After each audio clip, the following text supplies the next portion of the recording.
Bapak Wapres dan sudah membicarakan dari berbagai aspek. Yang pertama dari aspek keadaan di sana, tadi sudah dimonitor langsung di pusat pengendalian yang sangat canggih yang ada BMKG yang sudah disiapkan. Kemudian juga bagaimana persiapkan jalur logistik. Kemudian juga dari sisi kesehatan, obat-obat juga tadi sudah dicek, sudah sampai di sana. Kemudian juga dari segi keuangan sudah dikoordinasikan Ibu Menteri Keuangan yang sudah siap mensupport dari berbagai aspek. Dan juga kami dari perumahan kami mengkonsultasikan segera supaya sesudah ditentukan oleh Bapak Kepala BMKG titiknya di mana, dan juga rekomendasi bersama dengan kepala daerah ada berapa yang perlu dirotasi, sudah akan menyiapkan supaya menuju ke lokasi rumah-rumah yang sudah siap yang selama ini dengan metode yang cocok dengan keadaan menghadapi situasi bencana, dan juga itu dibuat oleh UMKM yang ada di Indonesia. Kami juga selalu berusaha untuk memberdayakan UMKM dan koordinasi berjalan dengan baik. Tadi Bapak Wapres juga berkenan dan akan turun ke lapangan. Beliau dari Makassar, Toraja, direncanakan akan dalam 2 hari ke depan akan ada di lokasi, 2 atau 3 hari ke depan ada di lokasi. Jadi saya pikir itu koordinasinya, dan diminta untuk di depan untuk mengkoordinir Bapak Kepala BMKG, BMPB, dan itu sudah dilakukan dengan sangat baik oleh Bapak Kepala BMPB, dan kami semua satu koordinasi dengan baik. Kita rumah yang siap berapa? 1.100 ya, keadaan baik ya, dan sudah ready, yang akan segera jalan. Kira-kira 8 hari bisa tampil, 9 hari? 9 hari sudah bisa, kita perkirakan bisa sampai di lokasi. Nah, tentu ada tahapan verifikasi oleh Pak Nusron dari ATR, karena tangannya mesti clear and clean, begitu. Dan dari aspek lain, dari tempat bekerja, karena kebanyakan petani ya, dan juga petani ya baik, jadi kita juga pertimbangan titiknya harus juga jangan terlalu jauh dari tempat bekerja, tapi juga yang aman. Jadi variabel-variabel itu tidak jauh dari antara rumah dan tempat pertanian bekerja, juga dari titik lokasi yang aman, itu menjadi pertimbangan kami. Silakan untuk gambaran, Pak. Terima kasih Bapak Menteri Perumahan Rakyat. Rekan-rekan media sekalian, tadi sudah dijelaskan oleh Bapak Menteri terkait tahap rehabilitasi rekonstruksi ya. Jadi saya akan menyampaikan masalah tanggap darurat. Ini hari ke-8.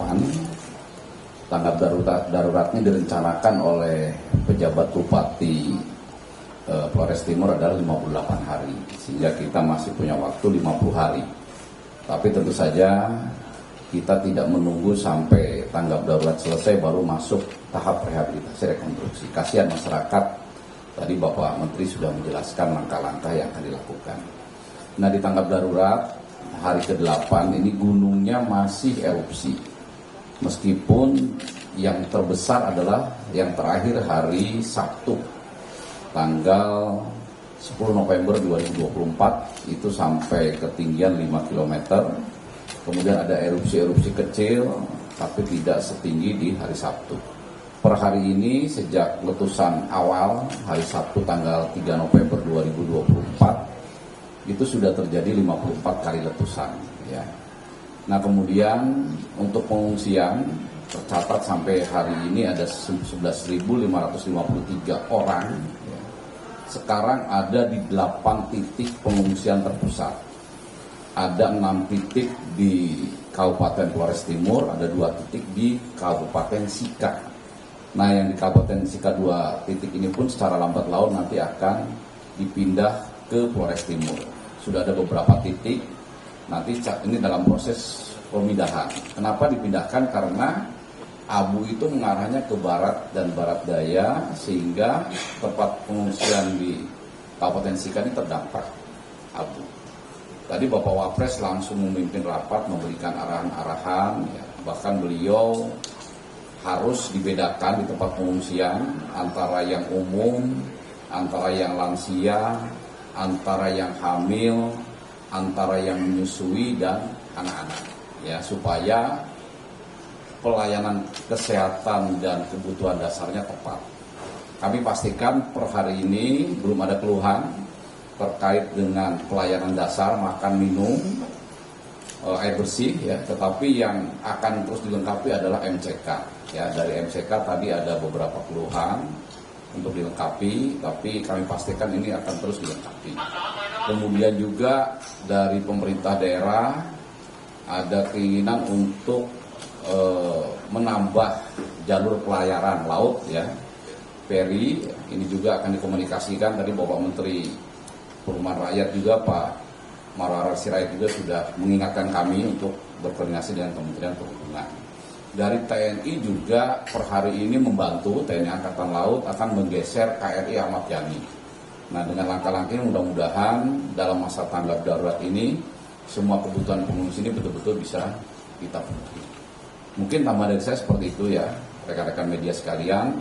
Intinya dalam tanggap darurat ini pelayanan pengungsi masyarakat terdampak 11.553 orang ini betul-betul bisa terlayani dengan baik, dan pimpinan nasional, ya, langsung Bapak Wakil Presiden memimpin langsung pada kita semua untuk pelaksanaan kegiatan tersebut. Mungkin seperti itu. Ya.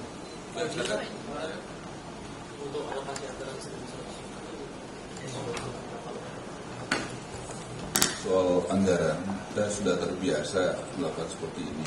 Ada sistem yang sudah baku, dan kita memang tadi diingatkan oleh Ibu Menteri Keuangan di bulan-bulan akhir tahun ini, November, Desember sampai bulan Maret, ya, itu juga Bank Indonesia polanya seperti itu. Jadi kita memang sudah ada pola yang baku, dan semuanya keuangan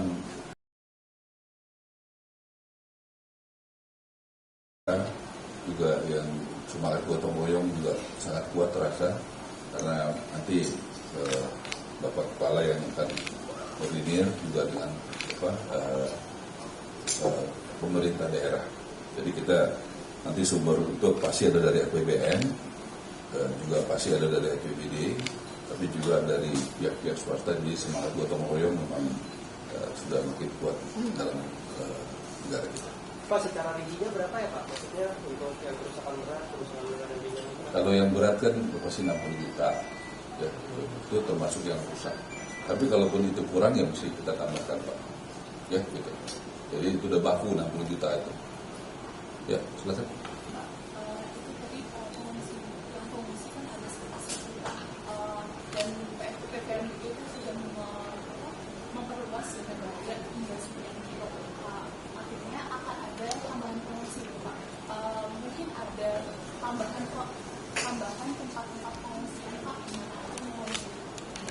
Jadi 11.553 itu kondisi terakhir setelah PPMBG menaikkan radius. Ya, radiusnya kan tadinya 7 kilo, tapi karena ke barat daya jadi 9 kilo.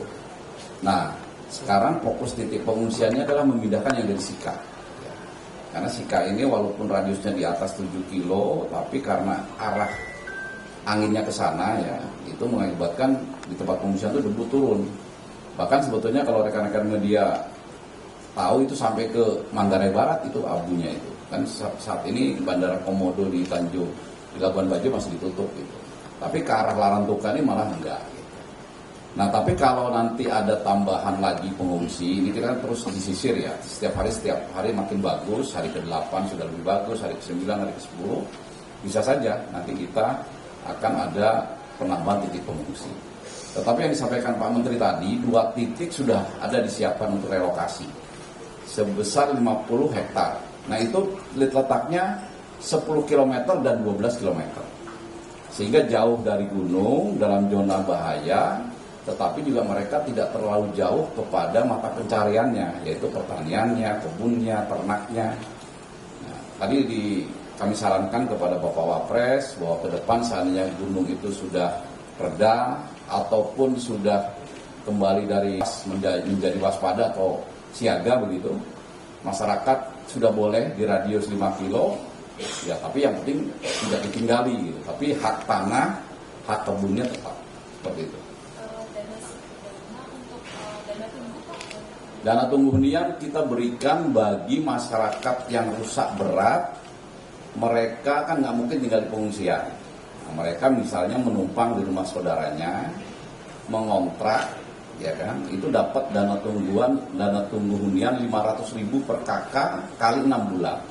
Kenapa 6 bulan? Asumsinya Pak Menteri Perumahan Rakyat kalau 6 bulan sudah jadi semua itu. Ya, jadi relokasi untuk sementara kami sampaikan ke Pak Menteri ada 2.700 unit rumah. Nah kalau pengalaman Semeru kan 1.951 rumah dibangun oleh Kementerian Perumahan Rakyat waktu itu. Sudah sampai setahun, 135 hari selesai. Nah ini mungkin kalau tambah 700 kan rekan-rekan media bisa itu.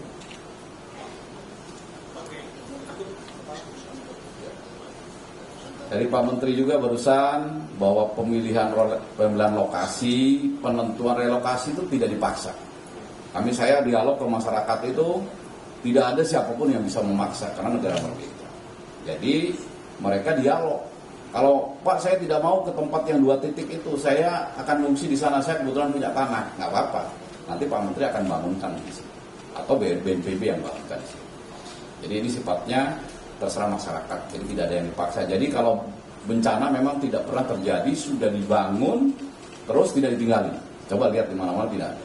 Ya, karena prosesnya negosiasi dan koordinasi dengan masyarakat yang akan menerima.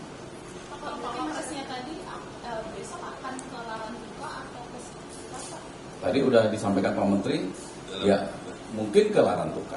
Ya, supaya jelas ya.